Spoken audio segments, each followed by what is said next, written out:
Alors bonjour, je voulais vous présenter déjà Laurence Fournier, qui est gérante d'un centre équestre qui se situe donc en Bourgogne, dans le cadre du réseau Équin. Elle fait partie du réseau maintenant depuis 3 ans, donc je voulais la remercier déjà de se prêter à ce sport, hein, et de sa disponibilité pour tout ça. Alors, je crois que là, ça va être un petit peu un exemple tout à fait différent de ce que l'on vient de voir, où on est effectivement dans une structure assez importante avec des salariés. Laurence n'est pas du tout dans cette configuration-là. Et j'allais dire que cependant, ça n'empêche pas de vivre plutôt pas mal, avec son activité. Voilà. Donc je vais lui laisser le soin déjà de présenter un peu ce qu'elle fait et depuis combien de temps maintenant. Alors bonjour à tous. Mon centre équestre se situe en Bourgogne, près de Chalon-sur-Saône, entre Chalon-sur-Saône et Tournu. Donc effectivement, c'est un tout petit centre équestre, sur une surface de 39 hectares. Je vais me présenter un petit peu dans le parcours que j'ai suivi avant de m'installer. En fait, j'ai eu une formation agricole. Je suis issue du monde agricole. Et donc, avant de passer mon brevet d'éducateur sportif, j'ai donc fait un BTS production animale suivi d'une année de commercialisation. Ensuite, je suis partie pendant 15 ans sur la région nantaise et où j'ai été responsable d'un poney club sur une structure un peu du type de celle que l'on vient de voir, donc une grosse structure. Et par la suite, j'ai aussi eu une expérience saisonnière sur un centre équestre saisonnier, donc sur une île en face de Nantes, pendant laquelle j'ai acquis un petit peu d'expérience. Et donc, j'ai ensuite changé complètement d'orientation. Je suis venue m'installer en Bourgogne il y a maintenant 6 ans de ça. Et donc, j'ai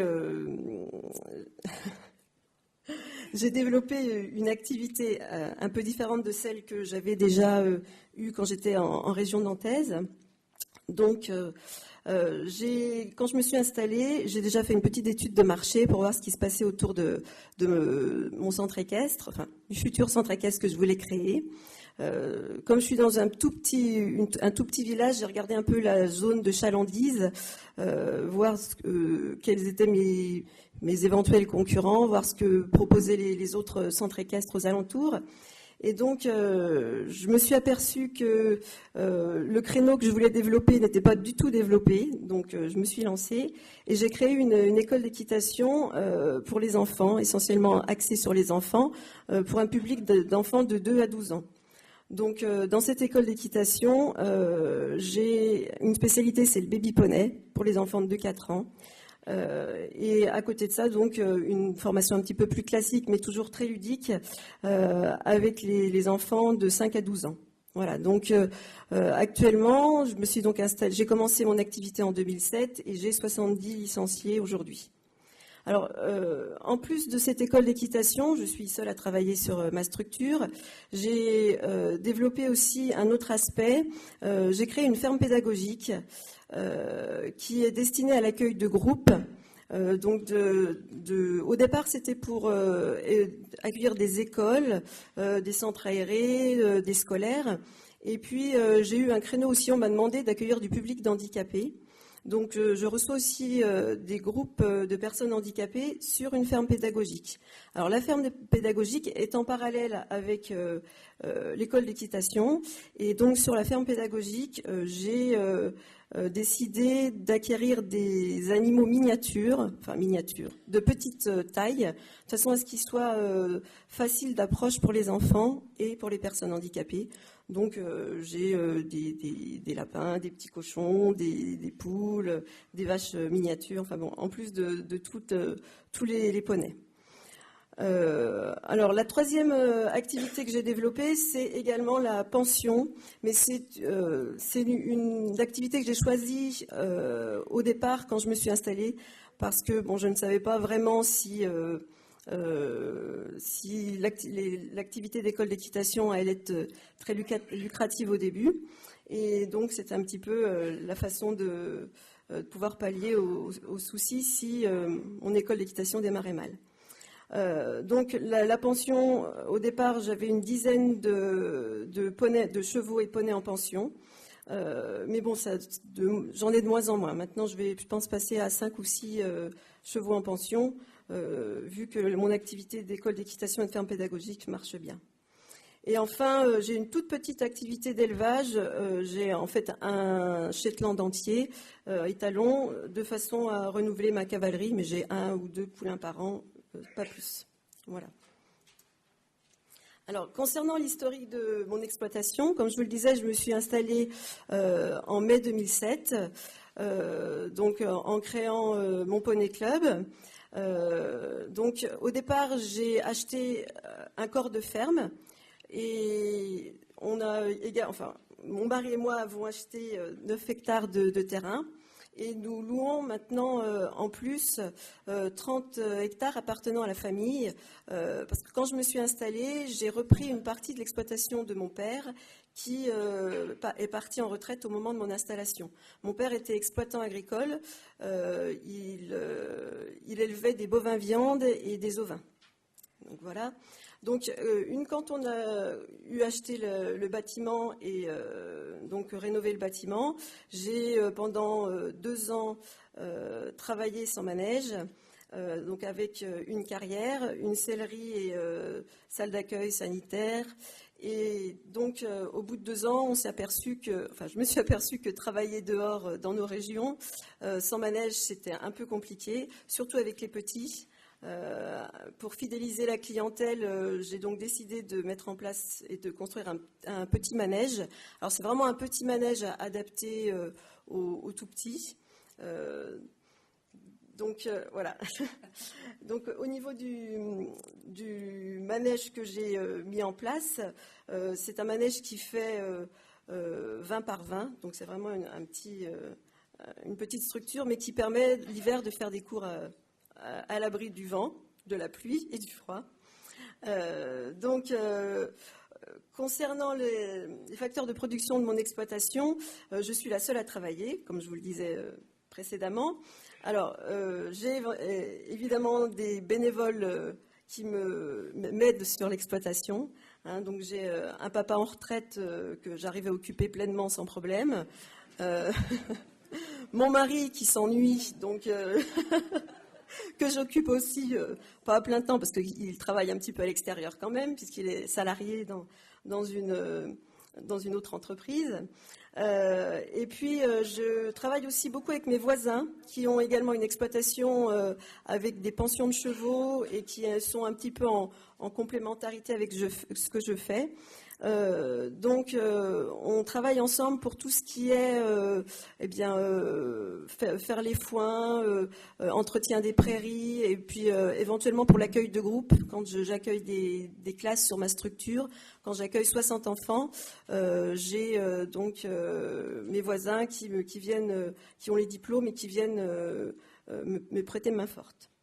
Voilà, donc au niveau du foncier, je vous disais que je me suis installée sur 39 hectares.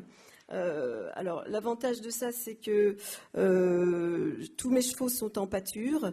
Au niveau des installations, je n'ai donc aucun box. J'ai juste deux petites stabulations dans lesquelles je rentre les animaux quand j'ai des cours le mardi soir et le vendredi soir, de façon à ce que les poneys soient à peu près propre, quoi qu'en ce moment, c'est pas évident. Et puis donc, notre avantage aussi par rapport à nos installations, c'est qu'on n'a aucun matériel qui traîne. Tout est stocké dans un hangar qui est un petit peu plus loin dans le village, qui est un hangar que l'on loue. Voilà. Au niveau du matériel, on a tout ce dont on aura besoin pour entretenir les prairies et faire le foin. Et donc, au niveau du cheptel de mes animaux, j'ai une vingtaine de poneys d'école, un étalon Shetland, et puis donc tous les petits animaux divers dont je vous parlais en début de séance. Voilà. Alors, donc concernant les parcelles, elles sont regroupées autour de l'exploitation. Tout est regroupé autour de l'exploitation, donc c'est assez pratique parce que donc, les animaux sont tous sur place. J'ai des parcelles qui sont un peu plus éloignées que je consacre donc pour faire les foins et également aux pensions. Et donc les prairies sont assez riches, même très riches. Les animaux ne sont nourris uniquement au foin. Je n'ai pas du tout de frais de concentré, sauf pour les petits animaux de la ferme. Mais les poneys et les quelques chevaux que j'ai sont nourris au foin. Donc ensuite, concernant mes aires d'évolution, j'ai donc une petite carrière, un manège, les stabulations dont je vous ai parlé tout à l'heure, et puis quelques paddocks pour les animaux de la mini-ferme avec des abris, parce que chaque animal a son abri, de façon à ce que quand on a des visites de la ferme, on puisse faire tout un circuit à l'intérieur de la ferme pour aller voir chaque espèce animale. Donc aussi bien avec les écoles qu'avec les groupes de personnes handicapées. Voilà, donc j'ai également une sellerie qui est complètement adaptée aux petits. Tout est à la taille des enfants. Et puis un préau d'accueil et une salle d'accueil d'hiver. Voilà, donc comme je vous disais tout à l'heure, les bâtiments de stockage sont loués et de foin sont à un autre endroit délocalisé de l'exploitation. Voilà, donc vous pouvez voir une photo des installations avec la sellerie, etc. Voilà, donc pour la suite, je vais laisser la parole à Valérie. Voilà. Merci. Alors, donc là, on va passer à des choses plus économiques, on va dire. Simplement pour faire un petit peu le point déjà sur le chargement. Donc à peu près 5 UGB donc de poneys et chevaux à l'élevage, pension. Les UGB en propriété, donc à peu près 9 UGB. Donc les foins sont récoltés. Jusqu'à présent, il n'y avait pas d'achat de foin à l'extérieur. C'est une des forces aussi un petit peu de ce système d'exploitation qui lui permet effectivement d'avoir recours finalement à pas grand-chose à l'extérieur. Les achats d'aliments qui sont réduits, je dirais, au plus strict minimum, parce que bon, là, on parle d'un peu plus d'une tonne de concentré, mais en fait, ces concentrés sont uniquement destinés aux petits animaux de la ferme pédagogique. Finalement, ils coûtent cher, ces petits animaux. Voilà. Donc, ni paille ni foin, puisque les animaux sont à l'extérieur toute l'année. Voilà. Bon, il se trouve qu'aujourd'hui, nécessiterait peut-être une reprise d'à peu près 5 hectares, d'après ce que Laurence m'a expliqué. Parce qu'elle a augmenté un peu son cheptel et donc elle souhaiterait être encore un peu plus autonome au niveau des foins. Voilà, donc je voulais vous montrer en fait la façon dont était composé en fait le chiffre d'affaires en 2009, donc un chiffre d'affaires de 71 000 euros. Et là-dessus, j'ai les cours et les stages qui représentent 57% de ces produits, dont presque 40% donc, par les groupes. Les produits de groupe, donc 21% du chiffre d'affaires, et les pensions qui ne représentent finalement que 8% du produit. Voilà. Et contre 27%, donc j'avais mis quelques éléments finalement de comparaison avec le groupe Bourgogne, Franche-Comté, Rhône-Alpes. Voilà, j'avais pris en témoin. Alors un coup d'œil également sur les charges opérationnelles.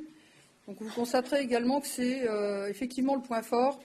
La maîtrise de ces charges opérationnelles, donc on revient effectivement sur la partie concentrée, sur zéro achat de foin. La maréchalerie, je dirais que c'est à peu près semblable en fait à la fois au groupe Centre-Est et au national. Les frais divers d'élevage également restent assez faibles aussi, mais toutefois dans la moyenne du groupe.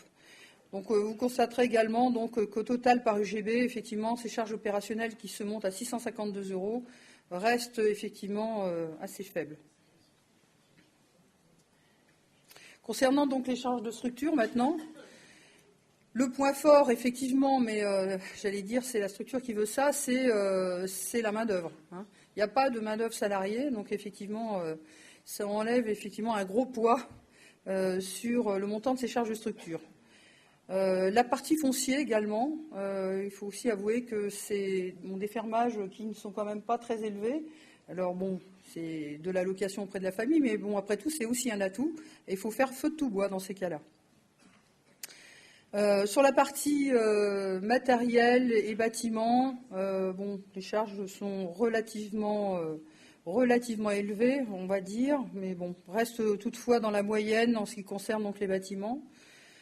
Pour le reste, on reste à peu près aussi dans la moyenne du groupe et au plan national. Il faut savoir aussi, les frais financiers restent encore un peu élevés parce que l'installation ne date que de 2007 et on rembourse encore pas mal de choses.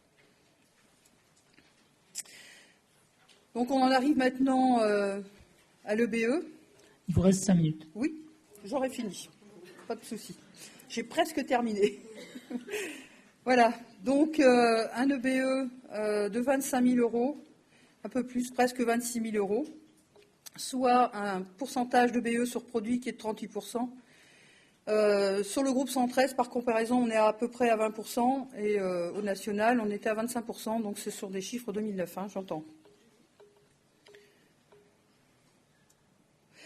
Alors, pour résumer un peu les affaires, et je pense que, du coup, je vais un peu nuancer le propos de Louis tout à l'heure par rapport à... voilà, on a un certain nombre de critères dans la tête pour dire qu'une structure va être rentable, donc 10 chevaux, sans licenciés, etc. J'allais dire que les choses sont certainement beaucoup plus complexes. C'est, à mon sens, une combinaison, finalement, de compétences, d'une part, également, je dirais, d'opportunités, d'un savoir-faire aussi, et puis de la gestion un petit peu des charges opérationnelles. On voit aussi que le foncier, ça a aussi un impact non négligeable, par exemple, sur l'autonomie alimentaire, ce qui permet aussi de faire baisser les coûts. En ce qui concerne donc Laurence, c'est vrai que c'est un système qui est très économique par rapport à sa maîtrise des charges opérationnelles, notamment, comme je l'ai dit, sur le plan alimentation et fourrage. Elle a également bien raisonné aussi ses investissements, limité, j'allais dire, et adapté aussi à son type de structure. Parce que très souvent, on voit aussi, par exemple, des infrastructures qui sont un peu démesurées par rapport à l'utilisation, pas nécessairement bien adaptées. Ici, tout a été réfléchi, en fait, en fonction du type d'activité. Pourquoi elle aurait fait finalement un manège de 20 par 40 alors qu'un manège de 20 par 20 lui suffit? Voilà, c'est ce genre de choses sur lesquelles elle a beaucoup réfléchi. L'absence de main-d'œuvre salariée, évidemment, c'est le point fort. Et puis, moi, je dois dire aussi, parce que j'ai vu aussi travailler Laurence, c'est ses compétences et ses qualités de pédagogue. Je veux dire, elle a un vrai feeling avec les enfants. Elle fait vraiment des choses super. Et du coup, elle a su aussi fidéliser sa clientèle, la développer. D'autre part, c'est aussi quelqu'un qui a un vrai sens commercial, de la rigueur aussi dans la gestion de son activité. J'allais dire aussi qu'avec son mari, je crois qu'ils font une bonne équipe de ce côté-là. C'est quelqu'un qui se débrouille très bien. Et puis, le fait aussi qu'elle connaisse bien un petit peu les rouages du milieu agricole, issue évidemment d'une famille d'exploitants, mais elle a su parfaitement utiliser tous les leviers. Elle s'est installée avec les aides, elle a pu bénéficier des DPU, elle sait ce que c'est que le travail en entraide, travailler et acheter du matériel en commun avec les voisins. Elle a su, en fait, utiliser tous ces leviers. Le soutien de sa famille et l'aide qu'elle peut recevoir, c'est aussi son point fort. J'allais dire que c'est, comme je l'ai conclu, un modèle de petite structure qui est finalement rentable et convivial, et je dirais à la mesure de Laurence. Voilà, merci.